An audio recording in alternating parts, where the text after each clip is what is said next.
et ne vous excusez pas quand vous prenez des décisions que vous prenez pour protéger votre propre indépendance. Je m'appelle Melinda Castorf, je suis directrice marketing dans une société de gestion financière et je suis depuis toujours intéressée par la place des femmes dans le secteur de la finance. C'est sans doute quand nos enfants sont arrivés et mon mari et moi avions décidé tous les deux de maintenir nos activités professionnelles respectives. Je connaissais en effet la loi du 13 juillet 1965, surtout grâce à l'anecdote d'une voisine déjà assez âgée qui m'avait raconté il y a plusieurs années qu'à l'époque, avant cette loi, elle avait hérité de quelques biens de son père. Pour pouvoir les revendre, elle avait besoin de l'autorisation de son mari.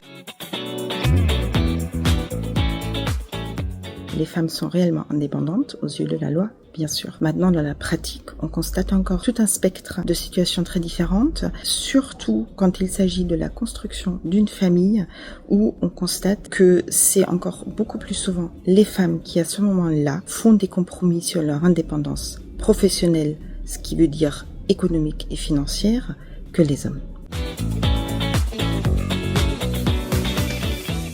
Les pistes et les solutions qui me paraissent les plus intéressantes, pour moi, il y en a surtout une, et elle s'appelle l'éducation financière. Et cela ne se décrète pas et ne se met pas tout seul en place uniquement par les démarches de l'État, mais il faut que tout le secteur y mette sa contribution. En tant que directrice marketing, je suis bien sûr convaincue que le marketing et la publicité, ça marche, et cela peut être un levier de transformation sociétale comme il l'a été aussi pour plein d'autres sujets. Les parties prenantes s'y mettent de façon structurée et répétée.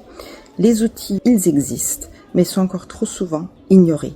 Et là, c'est à nous de mieux les faire connaître, de mieux les expliquer. La femme qui, pour moi, incarne très bien l'idée de l'indépendance féminine d'un point de vue état d'esprit, c'est Angela Merkel. Comme vous l'avez peut-être deviné, je suis allemande d'origine. Je vivais en Allemagne quand elle était chancelière. Et pour moi, ça a toujours été une femme très forte. Lors de sa montée au pouvoir et ensuite pendant l'exercice du pouvoir, elle a à plusieurs reprises eu le grand courage de prendre des décisions dont elle savait qu'elles n'allaient pas la rendre forcément plus populaire, mais dont elle était convaincue du bien fondé. Et pour moi, c'est ça la réelle indépendance.